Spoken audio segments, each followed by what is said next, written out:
কাবা শরীফের এই তিনজন বিখ্যাত ইমাম যাদের কোরআন তেলাওয়াত শুনলে অন্তরে আল্লাহ তাআলার আরশ থেকে শান্তি নেমে আসে। প্রিয় দর্শক, নাম্বার ৩, ইয়াসির আল দুসরি। তিনি ২০১৫ সাল থেকে কাবাগরে ইমামতি করে আসছেন। এই হলো তার তেলাওয়াত।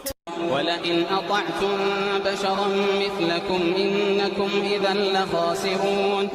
নাম্বার ২ হলো আব্দুল্লাহ আল জুহাইনি। তার তেলাওয়াত শুনে মানুষ বলে মনে হয় কিয়ামত সামনে চলে এসেছে। তিনি ২০০৭ সাল থেকে এখনো কাবার মাটিতে হাজিদেরকে কাঁদাচ্ছেন। এই হলো তার তেলাওয়াত।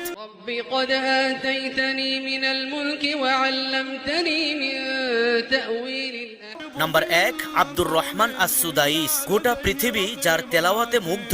এই বিশ্বে লাখো কারি আছে, কিন্তু কাবার মেহরাবে ৪০ বছর দাঁড়িয়ে থাকা এটা খুব কম মানুষেরই ভাগ্যে হয়। ১৯৮৪ সাল থেকে তিনি নামাজ পড়াচ্ছেন, আর এই হলো তার তেলাওয়াত।